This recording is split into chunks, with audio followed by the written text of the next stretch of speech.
ashram of Sri Ramana at Arunácsala drew crowds of devotees on September the 1st to mark the completion of 50 years since Ramana first set foot on the sacred soil of this historic mountain shrine. From far and near they flocked for darshan of the holy sage, who by the severest austerities and profound contemplation has attained spiritual wisdom and serenity unique in the country. Thousands draw comfort from his mere presence, for he neither preaches nor blames, setting at ease all who come to him by the essential goodness he radiates to all around. A good man in a troubled world.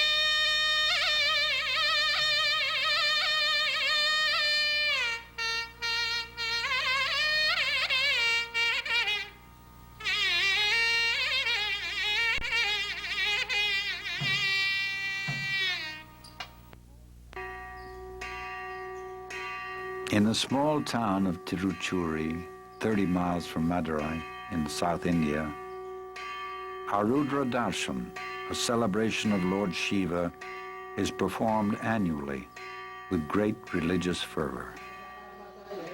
On December 29, 1879, devotees had taken the Shiva Nataraja image out from the famed Bhuminatha temple and were parading the deity in the streets of Tiruchuri.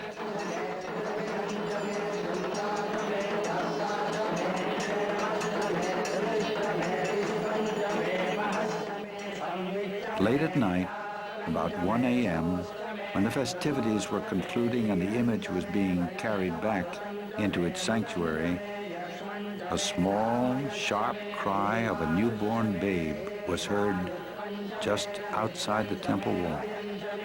The boy, Venkataraman, later to be acclaimed by the world as Bhagavan Srí Ramana Maharsi, was born.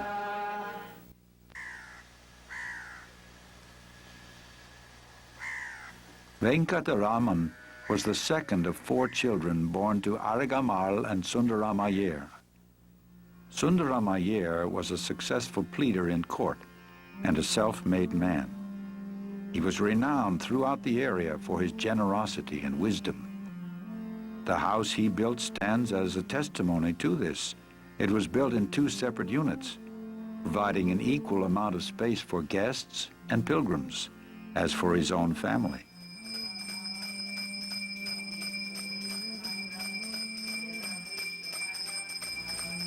Today, this house is maintained as a shrine where daily worship is performed and pilgrims often visit.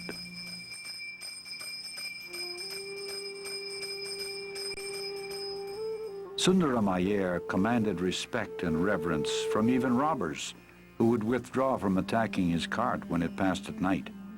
His wife, Arigamal, was a hard-working and gracious Orthodox homemaker. Her innate spirituality later became known as it blossomed under the direct guidance of her son in the evening of her life. The boy, Venkataraman, attended the local elementary school like other boys of his age and status. He sometimes played by the Kaundinya River on the outskirts of town. In later years, he was once heard to reminisce. We used to bathe in the Kaundinya River, pour a vessel of water on the linga in the nearby Kaliyar temple, offer food, then eat it. The children of the village adjacent to the temple used to join us there. We would play together till nightfall and then go home. Thus, 12 years of boyhood happily passed for Venkataraman.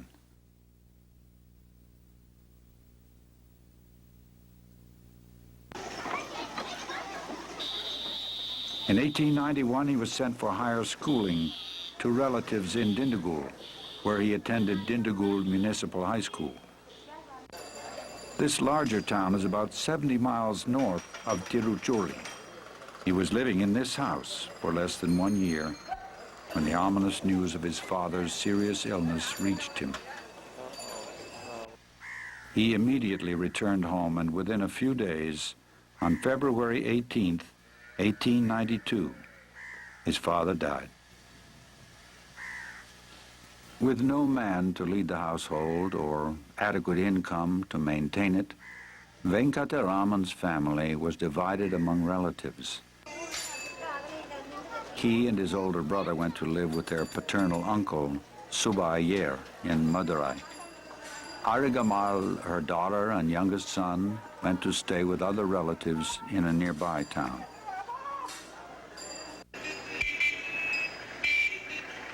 Madurai, which is known for the famous Meenakshi temple, is a large, bustling city. Venkataraman first joined the Scots Middle School, and by the time he advanced to the American Mission High School, it became clear to all that this boy would never be a scholar. He preferred games and athletic activities. If it wasn't for his amazing retentive memory, the neglect he showed toward his studies would have definitely alarmed his guardians.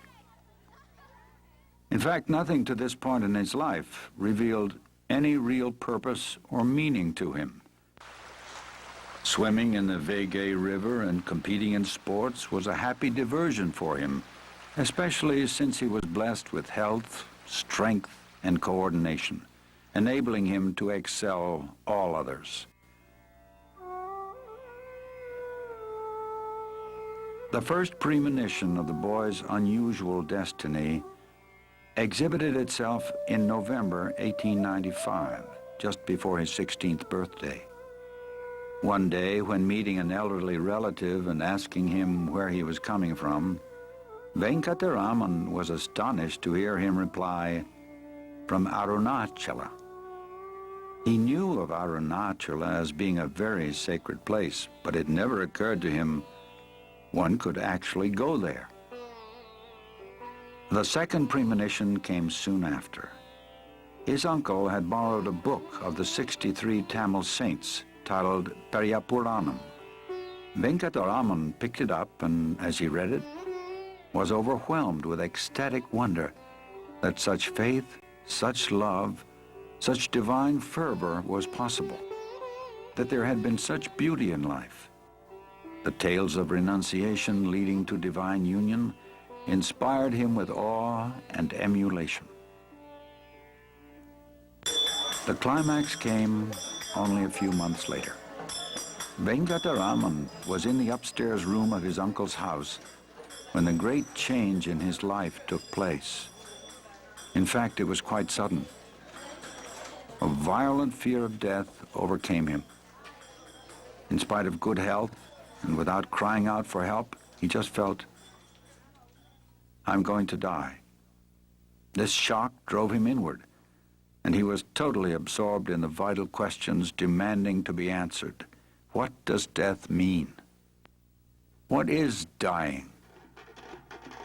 It is the body that dies. He dramatized the event by imitating the state of rigor mortis, lying stiff, holding back breath and voice like one dead. His body would be carried to the burning grounds and reduced to ashes. Yet he thought, I still feel the full force of my personality and even the voice of the I within me, apart from the body. He experienced that he was the supreme spirit transcending the body. The body dies, but the spirit cannot be touched by death. He was granted the certainty that he was the deathless spirit. From that moment on, the I, or self, focused attention on its source, which is the self and substratum of all existence, and his absorption in it remained unbroken. Whether talking, reading, or doing anything else, he was always centered within, on that supreme self. The permanent awakening of this new awareness within him simply meant the transcendence of his individual I or ego sense and union with God.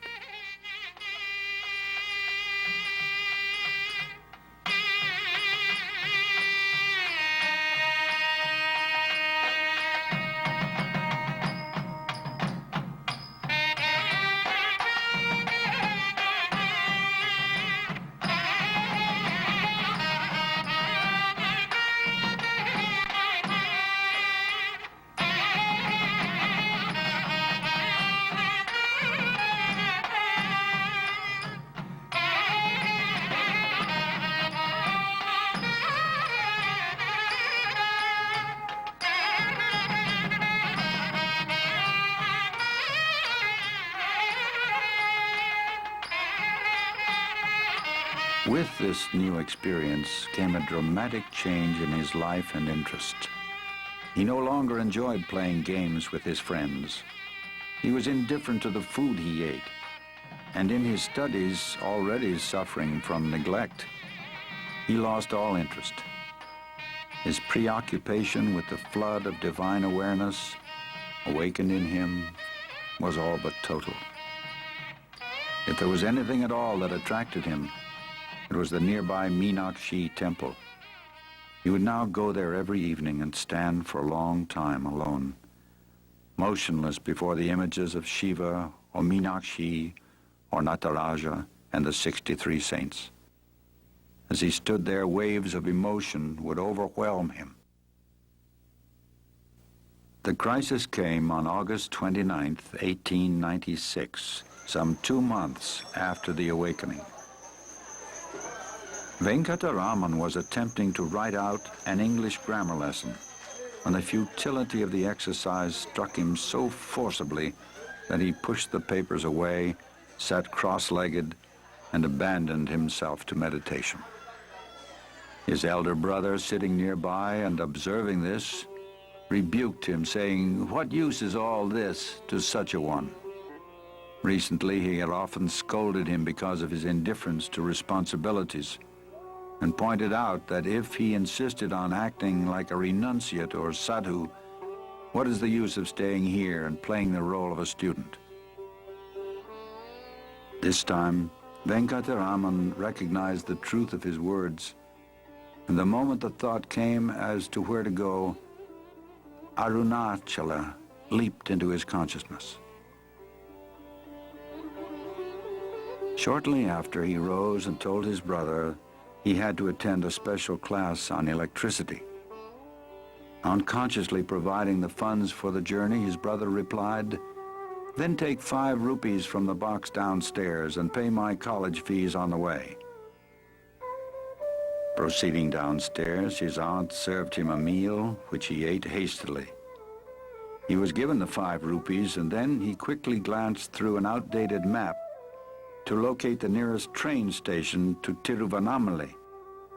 He saw it was Tindavanam, although a railway line had recently been constructed to Tiruvannamalai, where the Arunácsala mountain is located.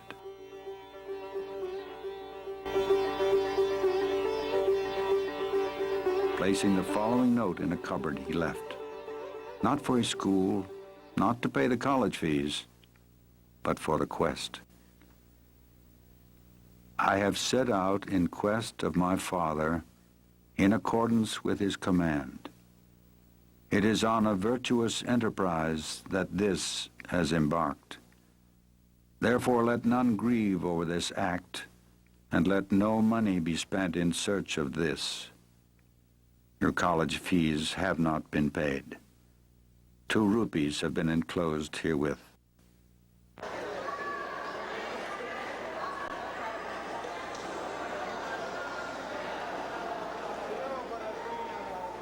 Reaching the train station, looking up the table of fares, he quickly located Tindavanam. Had he looked closer, he would have seen the town Tiruvannamalai, but he was already late for the noon departure. Purchasing his ticket and rushing to the platform, he was relieved to find the train had not even come into the station. Once on his way, Venkataraman sat silent among the passengers, lost in the exaltation of his quest. After passing several stations, a bearded Muslim pundit asked him where he was going. A discussion ensued which resulted in his realizing he could change trains at Villapuram Junction and board another for Tiruvannamalai itself.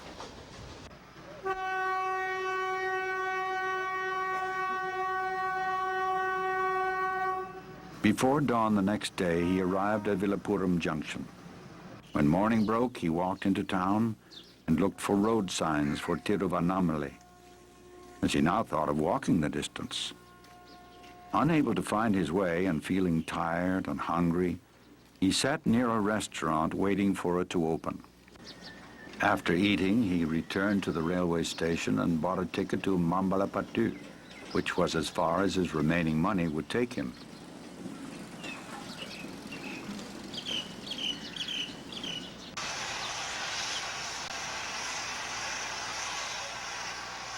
He reached Mambalapattu in the afternoon and from there walked along the railway lines toward his destination.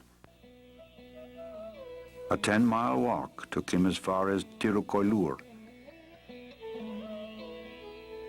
It was now evening, and before him was the ancient temple of Arayaninalur, built on a large rock.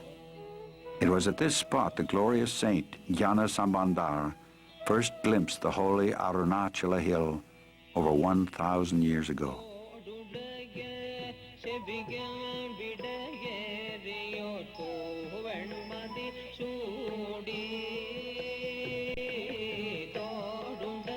Soon after Venkataraman reached the temple, a priest opened the doors to perform the evening worship. The boy entered, sat in a pillared hall, and immediately beheld a brilliant light pervading the whole temple. After rising and searching to find out from where this light emanated, he soon realized it was from no physical source. He again sat absorbed in meditation, only to be roused by the temple cook, who asked him to leave, for they were locking the temple doors.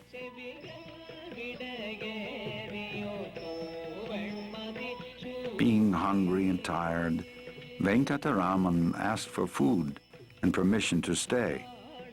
He was refused both requests and was given the suggestion to follow them to the Kirur temple across the river, where he may be given food after the worship there.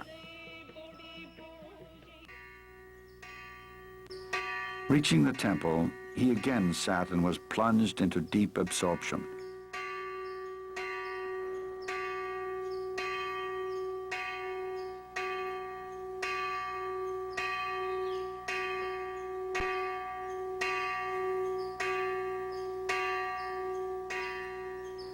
At 9 p.m., the worship was finished and supper was served.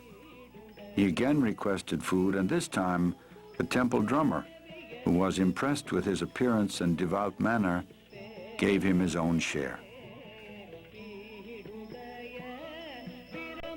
By now, he had become very tired. He took his leaf plate of food in hand and was led out to a nearby house to obtain some water. While waiting for the water, he collapsed in a faint or sleep. A few minutes later, he came around, drank some water, ate some food, and then lay down on the grass to sleep. Next morning was Monday, August 31st, the birth anniversary of Sri Krishna. When Venkataraman woke, he walked about looking for the road and began feeling tired and hungry again. Tiruvannamalai was still 20 miles away. He stopped at this house near the Kirur temple to beg for food, and the mother of the home warmly responded to this bright-looking boy on this holy day of Sri Krishna. Venkataraman was wearing the traditional ruby-set earrings worn by Brahmin boys, which were worth some 20 rupees. Remembering this, he offered it to the head of the household for a loan of 4 rupees, enabling him to complete his journey by train.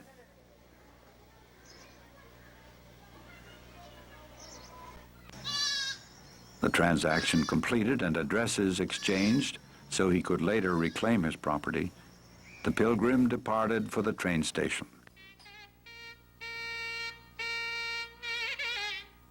He had to sleep that night in the station, for the train to Tiruvannamalai didn't leave until the morning.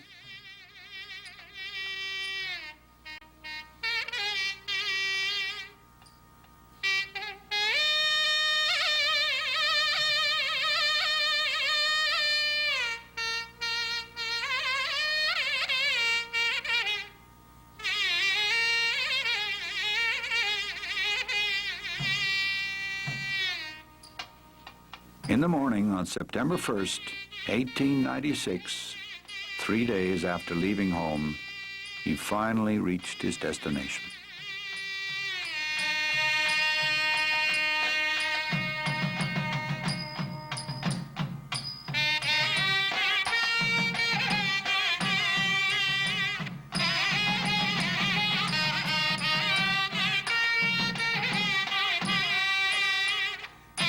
With quick steps, his heart throbbing with joy, he hastened straight to the great temple of Arunácsala.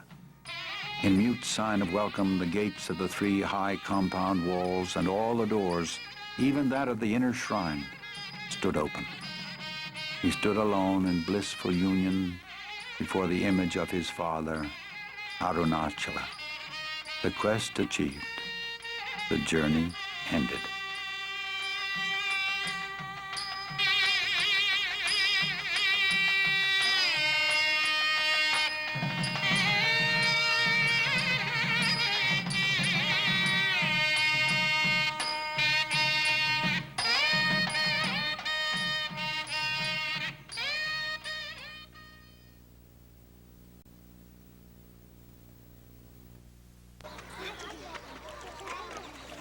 Leaving the temple, Venkataraman wandered out into the town. He made his way to Ayankulam tank, into which he threw whatever possessions he had, including about 3.5 rupees in change. That was the last time he ever touched money. Removing his lower garment, he tore off a strip to use as a loincloth and cast the remainder into the tank. Someone, noticing the lad's apparent mood of renunciation, amusingly suggested to him to have the barber remove his hair also. He agreed. Returning to the temple, and just before entering the main gate, a short, hard shower of rain burst down on him. This rain bath, he thought, was sufficient compliance to the scriptural injunction of bathing before taking up the life of an ascetic. All formalities completed, Venkataraman entered the temple and took up his abode in the 1,000-pillared hall.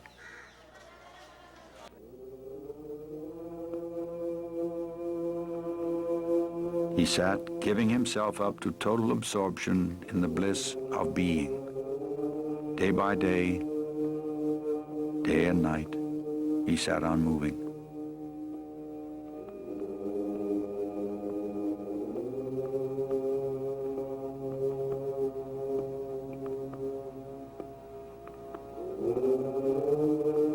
For some weeks he continued so, lost in ecstasy, never speaking.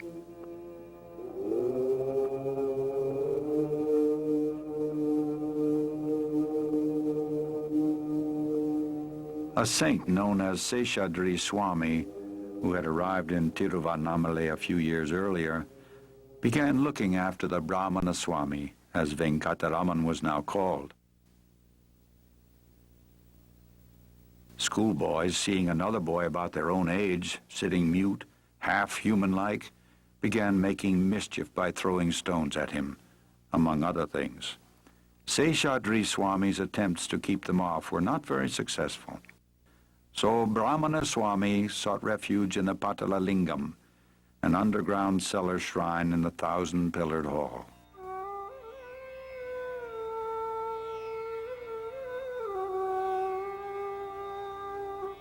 In those days, this vault was neglected and seldom visited by humans, but the ants, vermin, and mosquitoes flourished in its dark, damp atmosphere. In this corner, they preyed upon the boy's flesh until his thighs were covered with sores that ran blood and pus. To the end of his life, the marks remained. The few weeks he spent there was a descent into hell, and yet absorbed in the bliss of being, he was unmoved by the torment. It was unreal to him. One day a pious man, seeing boys throwing stones into that cellar, became indignant and chased them away. Entering the vault, he was horrified to discover the ill-kept youth who sat unaware of his surroundings.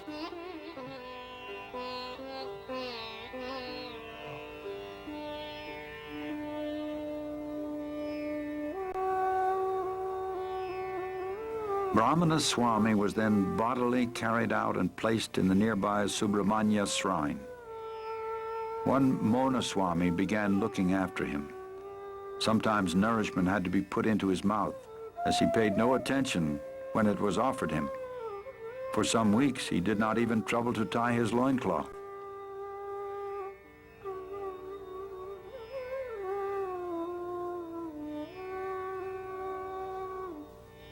After a few weeks, he moved out to the temple garden. Then later to the hall of the temple vehicles. Later again, under a tree near the temple wall. In this way, for nearly 6 months, he resided within the great temple. He remained almost always completely absorbed in a blissful trance. He would even move about in this trance, for on waking to the world, he would sometimes find himself under a different bush with no recollection of how he got there.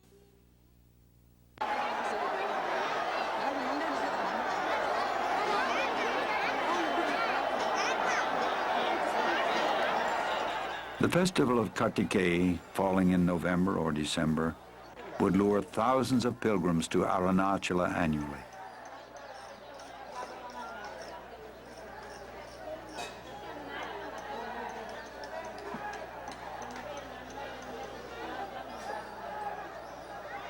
Brahmana Swami began to attract much attention and devotion from these pilgrims, who saw in him a pinnacle of renunciation and union with God. A sadhu attending to Brahmana Swami tried to keep off the crowds of sightseers, meeting with only partial success. Some time passed with no relief from the onlookers, so another suggested the Swami would be less disturbed if he left the temple and moved to Gurumurtam, a shrine on the outskirts of town.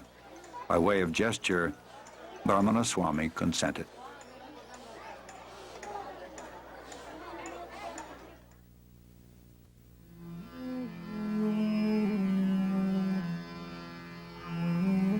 In February of 1897, about 6 months after his arrival in Tiruvannamalai, he left the Arunácsala temple for Gurumurtam. There was no change in his mode of life. He would sit in this shrine, his mind and senses merged in the divine. He would eat only 1 cupful of food daily and never speak. Others thought he was observing a vow of silence, but it was not so. He simply had no desire to speak or attend to the needs of his body. His hair grew long and matted. His body was crusted with dirt, and because of lack of nourishment, he had difficulty raising himself when he needed to go out. It was here that a sincere devotee, Brahmana Swami, attached himself to the young sage. He consecrated the rest of his life to his service, remaining his attendant for 21 years.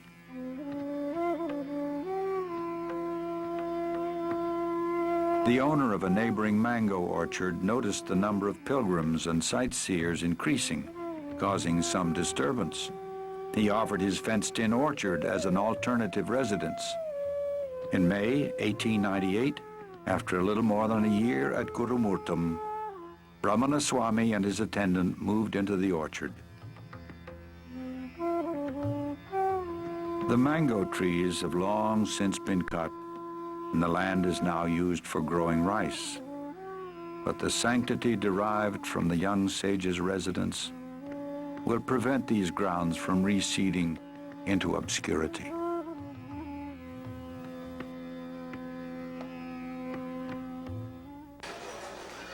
About the time Venkataraman moved to the orchard, His uncle in Madurai died.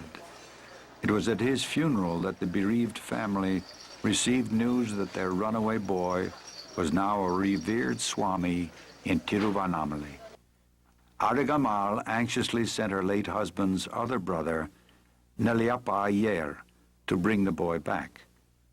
After arriving in Tiruvannamalai with a friend, Nelliyappa Iyer was deeply moved to see his nephew in such an exalted state, but distressed at his physical condition. He pleaded with the boy to return to his family. The Swami remained silent and indifferent, and his uncle returned home disappointed. 6 months quietly passed in the mango orchard. Then the Swami decided to live alone and beg his food in town. He moved to this Arunagirinatha temple. Parana Swami, his attendant, insisted on following him. After a month here and another month in the Arunácsala temple, he went up to Pavarakunru, one of the eastern spurs of the Arunácsala mountain. He stayed in the temple there and continued to sit, as before, immersed in the bliss of being. It was here, near the end of 1898, where Arigamal found her son.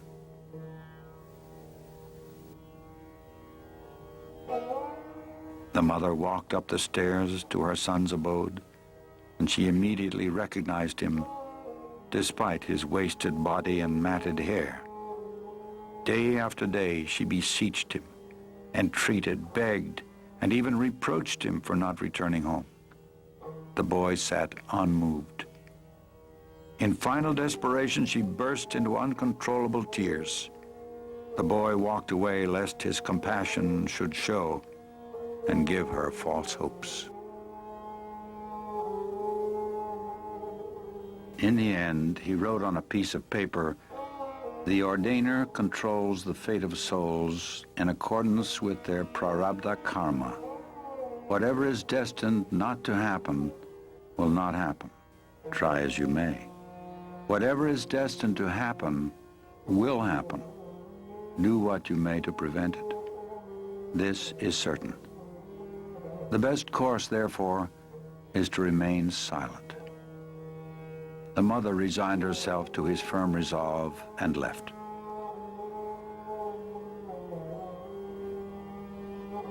Shortly after the mother left, the Swami moved up on the hill just above the great temple. As varying circumstances dictated, he moved from cave to cave on this slope until 1922, although his primary residence till 1916 was the Virupaksha cave.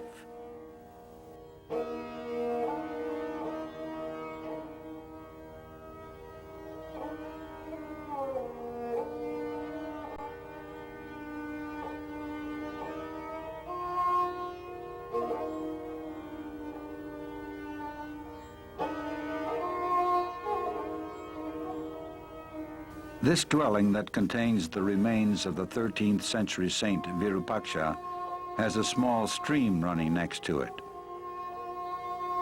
Unfortunately, in the summer months, the cave becomes oppressively hot and the stream dries up.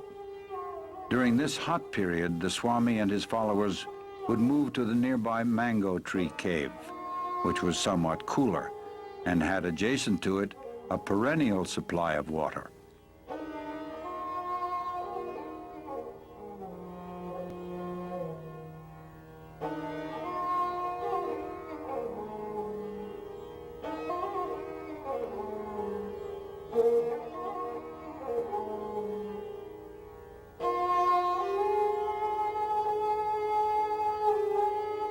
In 1900, soon after his move onto the hill, the first portrait photo of the young Swami was taken. We see a beautiful youth, almost childlike in appearance, yet radiating the strength and profundity of a sage.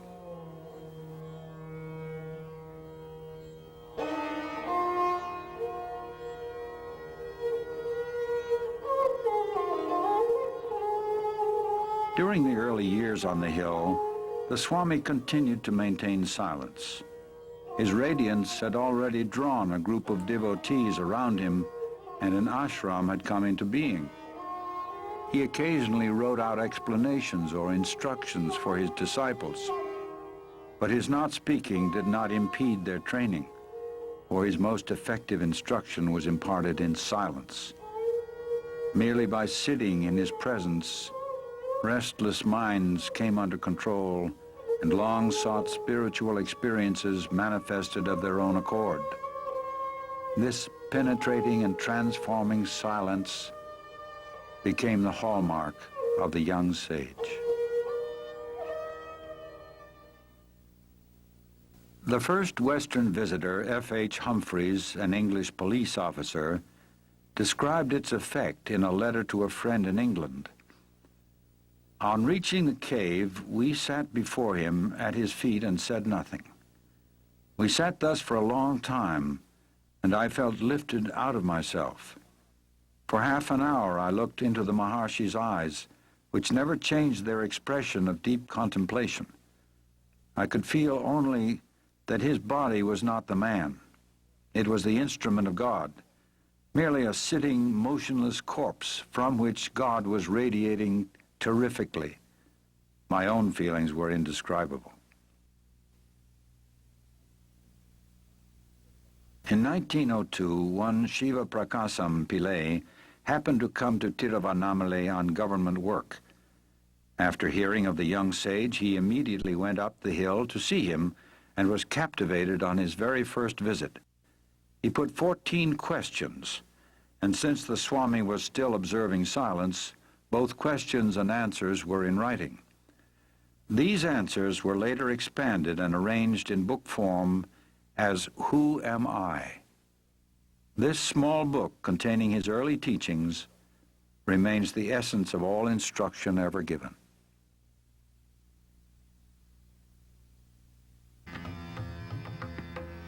Altogether outstanding among the early devotees of the Swami was the great scholar and ascetic popularly known as Ganapati Muni.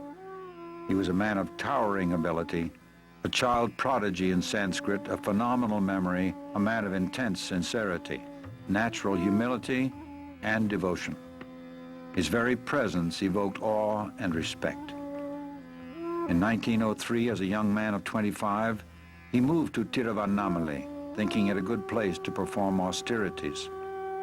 By the year 1907, doubts began to assail him. And one hot afternoon, with great agitation, he ran up the hill to the Swami, fell at his feet, and with a voice quivering with emotion said, "All that has to be read I have read. Even Vedanta Shastra I have fully understood. I have performed japa to my heart's content, yet I have not up to this time understood what tapas is. Therefore I have sought refuge at your feet. Pray enlighten me as to the nature of tapas." The Swami turned his silent gaze upon him for some 15 minutes, and then replied, "If one watches whence the notion I arises, the mind is absorbed into that. That is tapas. When a mantra is repeated, if one watches the source from which the mantra's sound is produced, the mind is absorbed in that. That is tapas."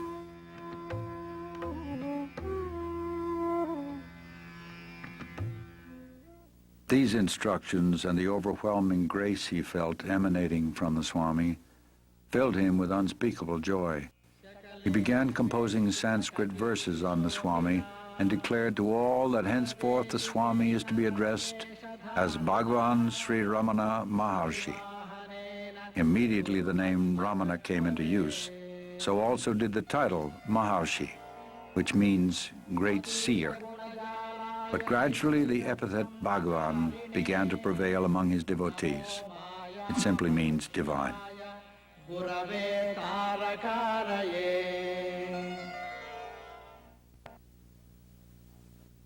In 1916, Ramana's mother, Arunácsala, came to Arunácsala with the resolve to spend the rest of her life with her ascetic son. Her eldest son had died. The wife of Nagasundaram, her youngest son, also died, leaving behind a baby boy. Nagasundaram left his son with his childless sister, Alamelu, joined his mother and sage brother, and donned the ochre robes of a renunciate. Soon after his mother's arrival, Ramana moved from Virupaksha cave to Skanda ashram, a little higher up the hill. Mother took charge of the ashram kitchen and received intense training in spiritual life from her son, whom she now came to look upon as a divine being. During her last years at Skanda ashram, she intuitively realized that her salvation depended on her son, who was now her sole refuge.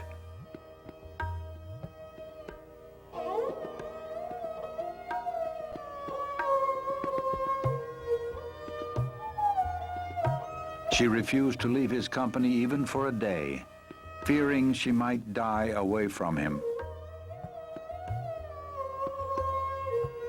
She told him, "It doesn't matter if you throw my dead body in the thorny bushes, but I must die in your arms." And in his arms she was on that fateful day of May 19th, 1922. And by his special touch, she attained the final state of absorption in the heart before she breathed her last.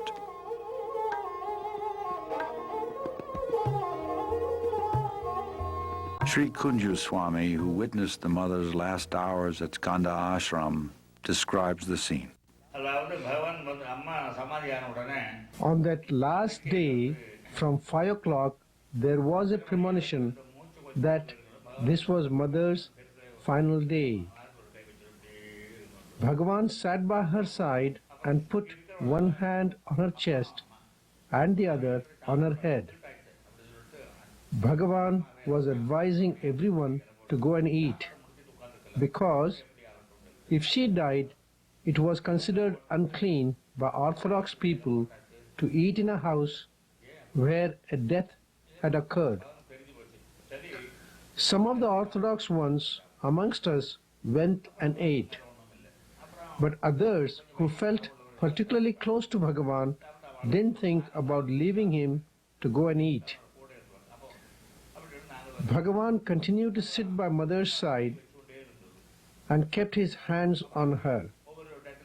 Different expressions of joy and sorrow were passing over her face. Bhagavan was commenting, "Is mother in this world? No. She is in different worlds, going through various births and the consequent experiences." When her passing seemed imminent, people like Ganapati Muni, T.K. Sundaresha Iyer, and others decided to recite from the Vedas. On the other side, Sharanagati Ramaswamy and a Punjabi gentleman started reciting Ramajapa. Without any forethought, we joined in with the singing of Aksharamanamaalai and Arunácsala Shiva. Amidst this loud singing and reciting of various scriptures, mother left the body. Still, Bhagavan continued to keep his hands on her heart and head. We wondered why he was still seated like that.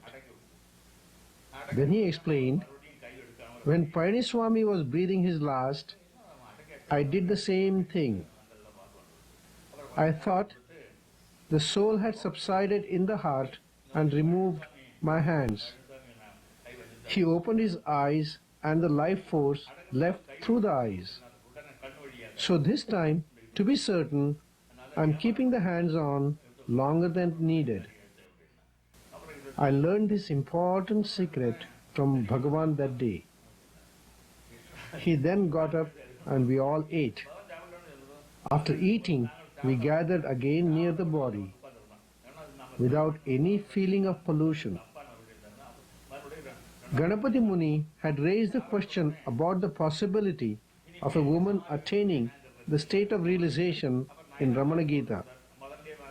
Bhagavan had said that the state of realization does not relate to the form of the gross body. So we all felt satisfied that Mother had attained liberation and were happy. Happier indeed because we saw that Mother's face and body were now radiating such luster and light. The mother's body was carried down to the foot of the southern slope and buried with all the ceremony and rites according to a liberated soul, Ajnani. A shrine was erected over the grave, and the Maharshi would visit it almost daily.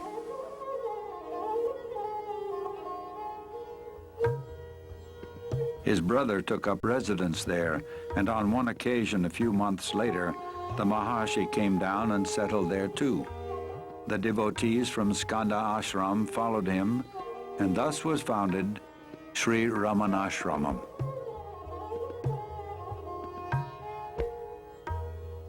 At first there was only a thatched hut built over the mother's grave. But as seekers and devotees began pouring in from all over India and abroad, buildings were constructed to accommodate them. A 40 by 15-foot hall was built to house the Maharshi, and although he preferred every sort of simplicity, a couch was forced upon him. This became his home for most of the 24 hours of the day.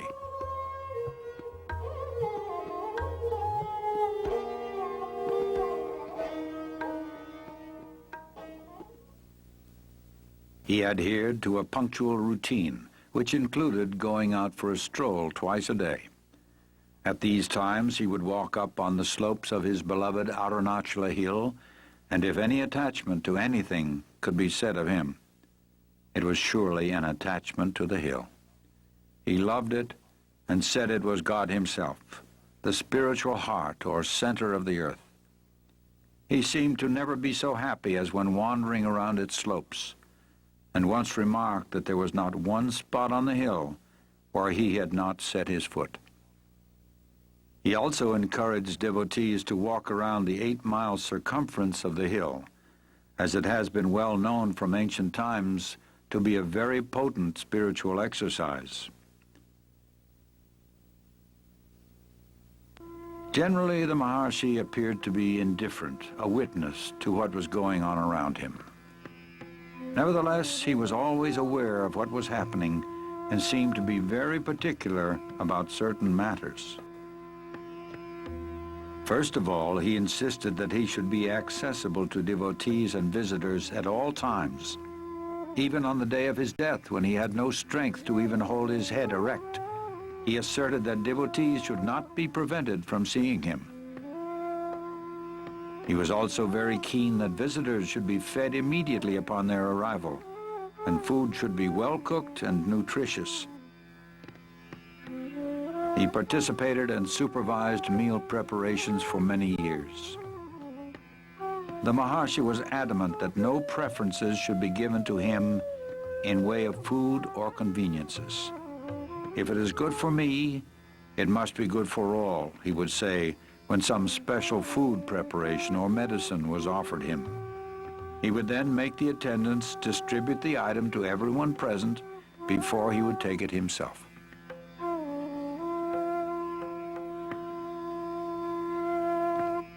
In his company, one would notice a total absence of distinction between men and women of different castes and creeds, of different races and religions, between a prince and a peasant, an ascetic and a householder. His equality extended far beyond human beings and embraced even plants and animals.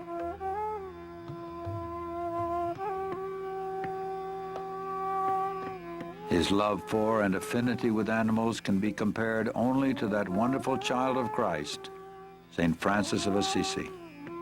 They all came to him, dogs, snakes, monkeys, crows, deer, peacocks, chipmunks, and cows, to name a few. Their silent language was known to him, and when he spoke, they understood and obeyed. He arbitrated the monkeys' quarrels. He has been known to speak to the wild leopards and cobras, and the whole animal kingdom accepted him as their guardian and defender. All felt his grace and acted with intelligence in his presence. He considered every living creature as equal, and those who came to him deserved an equal share to the land and resources of Ramanashramam. He often mentioned that this was their territory all along, and we humans have just come and occupied it. If they could speak, they would claim their rights as well. Besides this, he maintained that every creature, from man down to the smallest insect, was an equal manifestation of the Supreme Self, the imperishable One. And even an animal can progress spiritually and on rare occasions attain liberation. This was demonstrated in the life of the cow Lakshmi. For over 20 years she lived in the ashram and exhibited a rare devotion to Bhagavan and intelligence in all matters.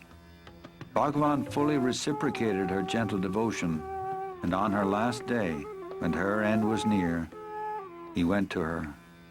"Amma, Mother," he said, "you want me to be near you?" He sat down beside her and took her head in his lap. He gazed into her eyes and put his hand on her head and also over her heart. Holding his cheek against hers, he caressed her. Satisfied that her heart was pure and centered on God, he left her. Shortly after, she left her body quite peacefully. She was buried with full ceremony, and a stone bearing her likeness was erected over her grave. An epitaph written by Bhagavan was engraved thereon, stating that, in fact, she attained final liberation on that day.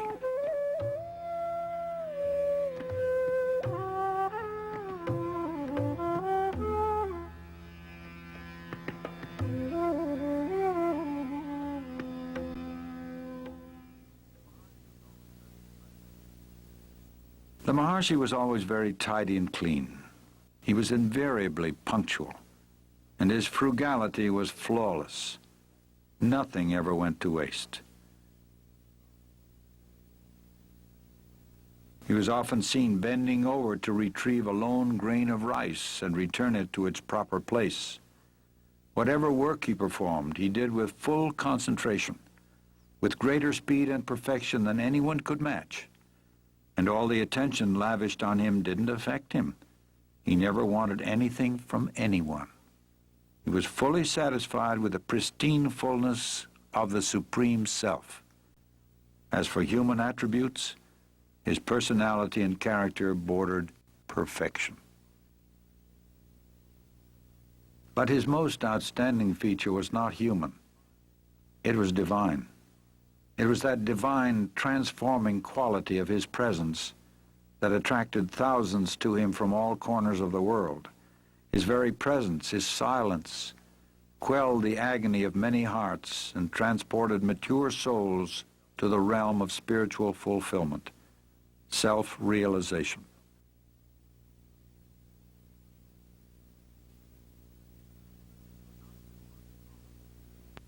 Let us listen to a not-so-uncommon experience of one such seeker, Ramani Amal. Bhagwan's look was real magic. You could not do anything, but just looking into his eyes transformed you into samadhi. Everyone in the hall used to feel Bhagwan was looking at them alone. This is the true experience of each one of us. In his inimitable way, he was giving the glance of grace to each and everyone seated in the hall. Bhagwan's look used to take us deep into samadhi. Just by looking into his eyes, you came to know what meditation is. This is the common experience of all devotees. You ask anyone, and you will get the same reply. Once he gave me such a look, and for a very long time I was absorbed in samadhi. Bhagwan was reading the newspaper, letters were being brought in, normal activity was going on, but I was oblivious of the happenings outside of me. In fact, I was unaware of my body.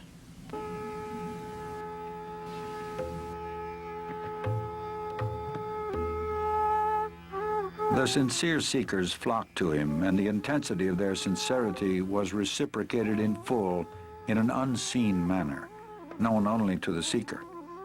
He explained to the devotees that although one may see varied visions, hear supernatural sounds, experience clairvoyance, even develop occult powers such as invisibility, the materialization of objects, and so forth, it is not until the mind is perfectly silenced and sunk into the heart, the seat of the Supreme Self, can the final truth be realized and perfection attained. With or without visions, his guidance would take them beyond the limitations of body and mind and awaken the pure awareness of the self in the heart. Professor N.R. Krishnamurti Iyer, an ardent senior devotee of the Maharshi, recalls his experiences while sitting before the Master in 1934. For a number of hours. Sometime about the midnight, I never moved about. I simply stayed where I was. I was unconscious of what things are happening around. The light, just you see light from a concave mirror being focused, a parallel beam. When you project on a concave mirror, it is focused on a point, focal point. That focal point was the heart. At that focal point, all that light was drained. The heart was open. The Kundalini Shakti was completely sucked into that heart. That was seat of Arunácsala, Ramana. And there, when the open, usually heart is closed. The heart open, I never knew any of these things. I have never read any theory. These are all practical experiences. When throughout the night, immediately, there gushed forth a flood of nectar from the heart. It drenched every pore of my skin. It drenched my whole physical system. It poured out, went on coming out in great floods. The whole universe was filled. The fun of it was, my awareness was not in the body. My awareness was over the whole of the space, filled by that nectar. The whole universe was nectar. Nectar, I call it ether. You may give it a name, something very subtle, but alert with awareness at every point. And that all the bodies there, living and non-living, were simply like flakes, snowflakes, floating in that ocean of nectar. If you ask me what is my body was the whole universe of nectar.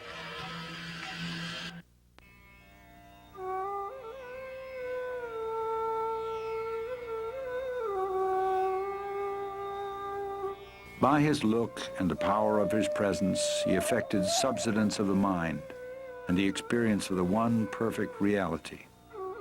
He often said that the true teaching was in silence, but this does not mean verbal expositions also were not given. And although he authorized many different methods of spiritual practice, he, however, laid the greatest emphasis on the path of self-inquiry. The first and foremost of all thoughts that arise in the mind is the primal I thought.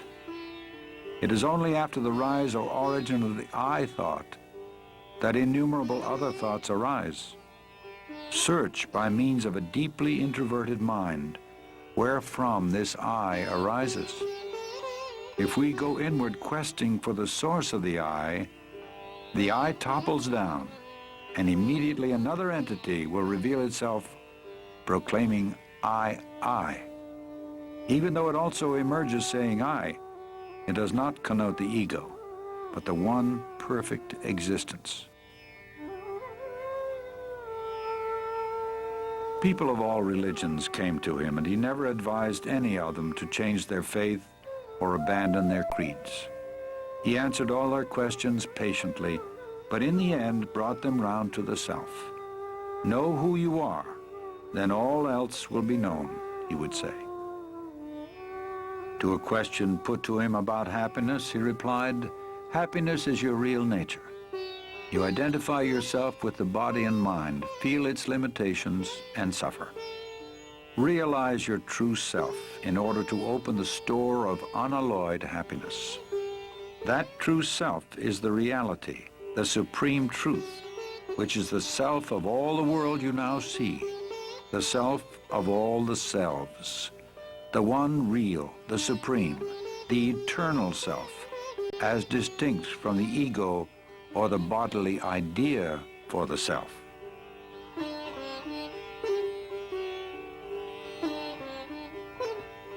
He never advised anyone to renounce their families or move to the forest. The obstacle is the mind, he would say. It must be got over whether at home or in the forest. And why should your occupation or duties in life interfere with your spiritual effort? By giving up activities is meant giving up attachment to activities or fruits thereof, giving up the notion, I am the doer. The practice of his teaching doesn't require outward rituals or ceremony. It takes one straight to the source of one's own being, which is the source from whence all religions spring and must ultimately resolve. It can be practiced by men and women of all walks of life, regardless of their environment.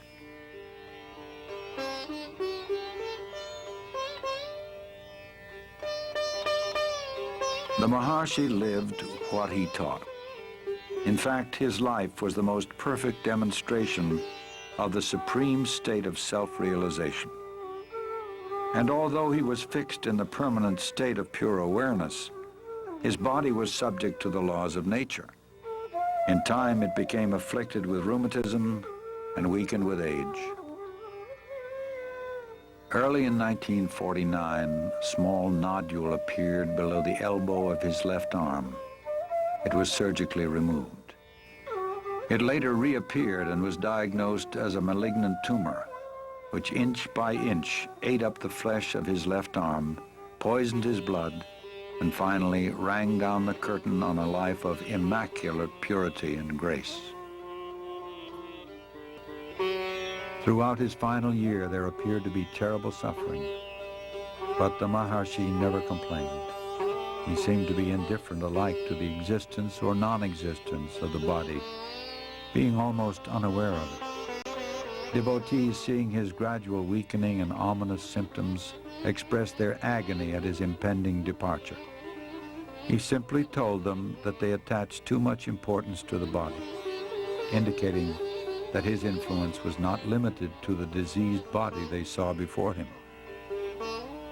When on April 13, 1950, a physician brought him some special medicine, he refused it, saying, "It is not necessary.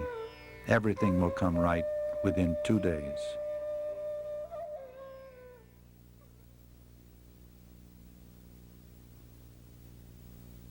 The next day, a long crowd filed past the open doorway.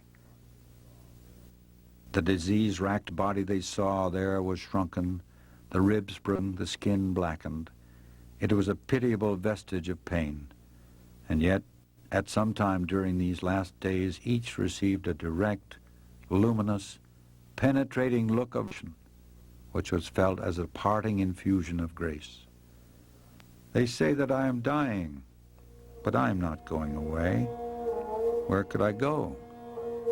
I am here. He repeated this several times, implying clearly that the end of his body would not interrupt the great guidance. And that evening, moments before the end came, unexpectedly, a group of devotees sitting outside the hall began singing Arunácsala Shiva.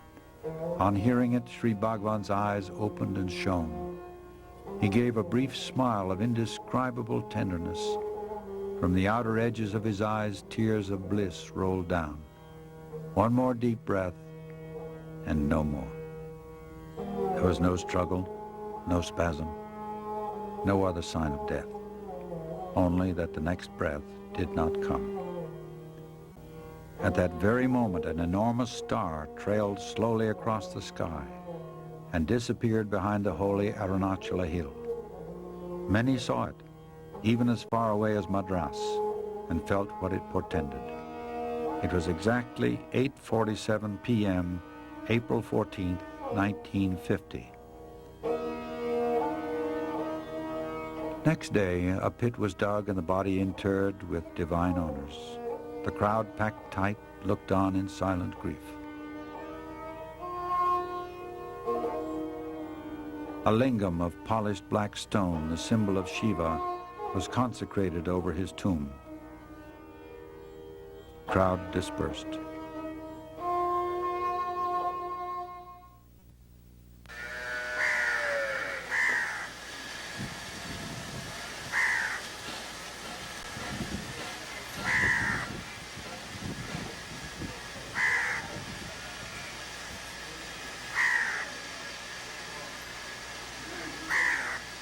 After the first shock of bereavement, devotees slowly began to be drawn back to Tiruvannamalai.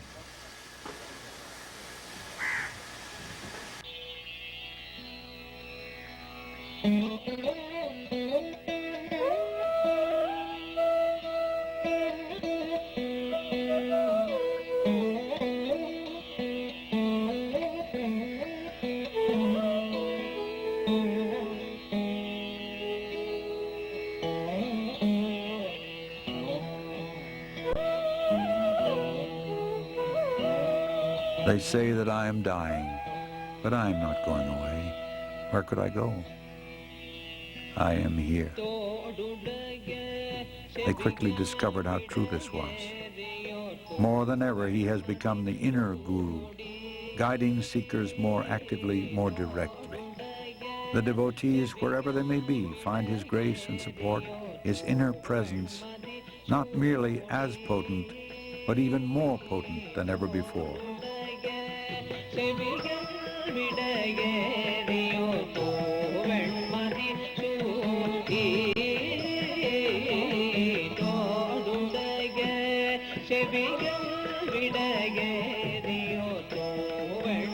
And since the disappearance of his bodily form, his name and fame have been growing day by day.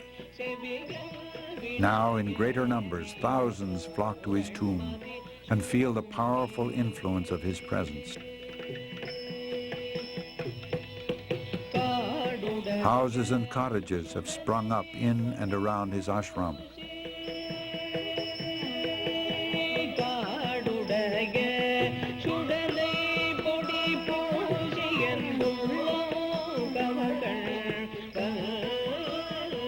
The temple built over the mother's remains has become surcharged with a palpable spiritual force.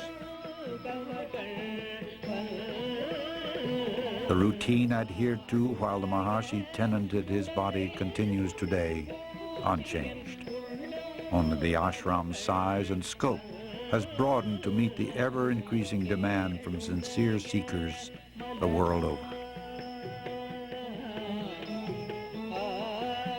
He lived his life, emanated his power, enunciated his teachings only to demonstrate to mankind that life has a meaning and purpose, that there is an indestructible reality, an incomparable beauty, a life of perfect peace and bliss within the hearts of all beings. He is the embodiment of that.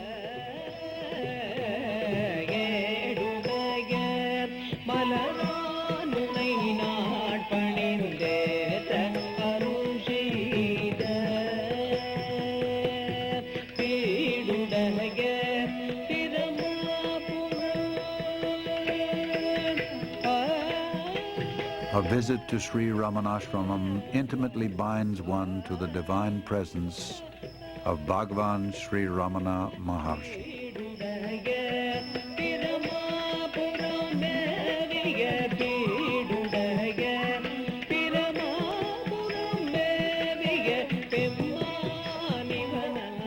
That presence is, in fact, all-pervasive.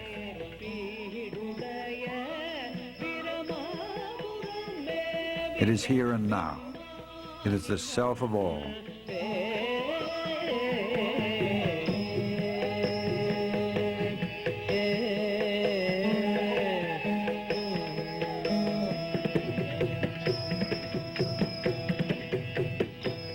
Happiness is your real nature. Realize your true self in order to open the store of unalloyed happiness.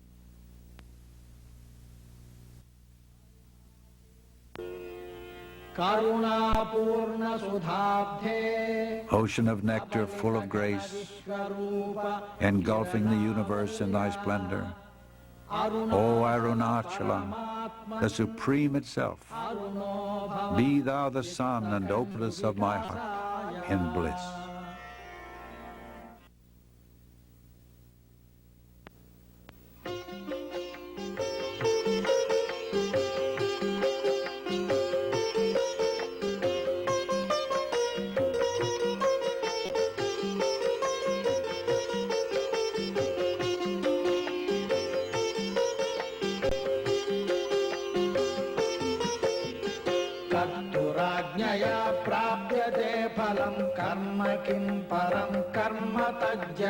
कृतिमहोदधौ पतनकारणं फलमशाश्वतं गतिनिरोधकम् ईश्वरार्पितं नेच्छया कृतं चित्तशोधकं मुक्तिसाधकं कायवाङ्मनः कार्यमुत्तमं पूजनं जपश्चिन्तनं क्रमात्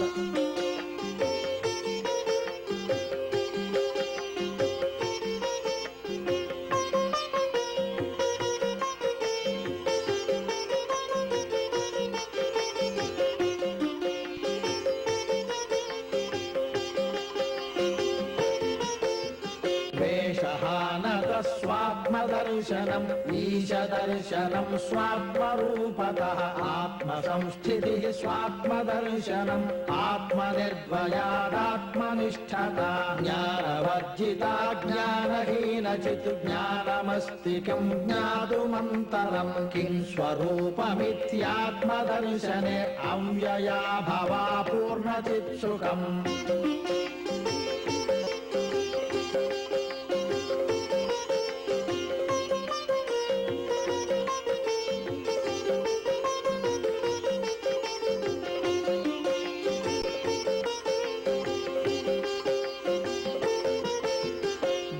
बन्धमुक्त्यतीतं परं सुखं विन्दतीह जीवस्तु दैविकः अहमपेतकं निजविभानकं महदिदं तपोरमणवागियम्